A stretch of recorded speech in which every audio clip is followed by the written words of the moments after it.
Himachal Pradesh alert mode पर है। प्रदेश में आपदा प्रबंधन से जुड़ी सभी एजेंसियों को सतर्क रहने के लिए कहा गया है। लोगों को भी खराब मौसम में सावधानी बरतने की अपील की गई है। हिमाचल में इस मानसून के सीजन में अब तक 1183 करोड़ रुपए से ज़्यादा का नुकसान आंका जा चुका है। 30 जून से अब तक प्राकृतिक आपदाओं में और सड़क हादसों में 247 लोगों की मौत का आंकड़ा सामने आया है। इसमें से 103 मौतें प्राकृतिक आपदाओं और 144 हादसों में हुई है। 396 लोग इस दौरान गंभीर रूप से घायल भी हुए हैं और एक व्यक्ति अभी तक लापता है। पीडब्ल्यूडी को 857 करोड़ रुपए और जल शक्ति विभाग को 258 करोड़ रुपए से ज़्यादा का नुकसान हुआ है। बीते 24 घंटों में 68 सड़कें बंद हुई हैं और कई इलाकों में बारिश की संभावना है और चंबा, कांगड़ा, किन्नौर वैली को अलर्ट पर रखा गया है।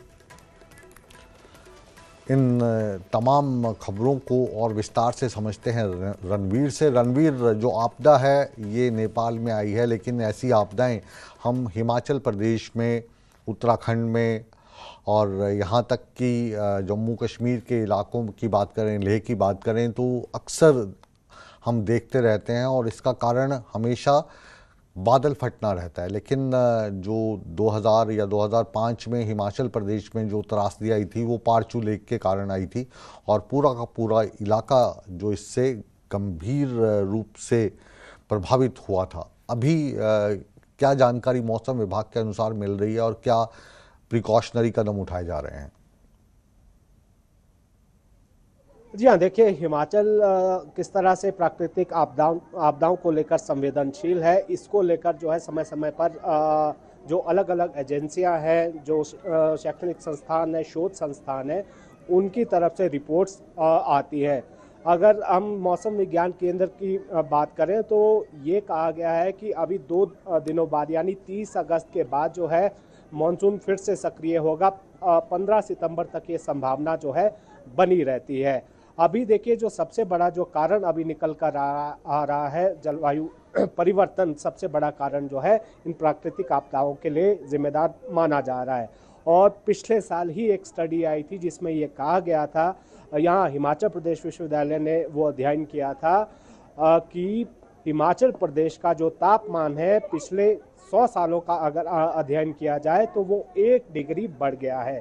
जिस तरह से नेपाल में फिलहाल ये कारण निकल कर आ रहा है कि ग्लेशियर टूट गया, तो हिमाचल में बहुत सारी ऐसी जगह है, लाहौल स्पीति में है, जो तिब्बत के साथ जो सीमा सटी हुई है, वहाँ पर भी जो है कुछ ग्लेशियर है जो पिघल सकते हैं। झीलें बहुत सारी बनी हुई है, तो ऐसे में एहतियाती कदम तो उठाए गए हैं। खासकर पिछले 3 साल जिस तरह से हमने देखा, 2023 में, 24 में, 25 में बड़े पैमाने पर नुकसान हुआ है।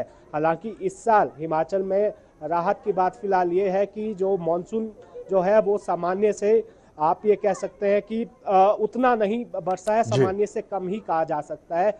10% कम बारिश इस बार हुई है, लेकिन नुकसान अभी भी हुआ है। 100 से ज़्यादा जो मौतें हैं वो प्राकृतिक आपदाओं के कारण हुई है। तो खतरा अभी टला नहीं है और ऐसे में जो सारी एजेंसियां हैं आपदा प्रबंधन से जुड़ी हुई, उनको अलर्ट पर रखा गया है। जी, बहुत बहुत शुक्रिया रणवीर इस तमाम जानकारी के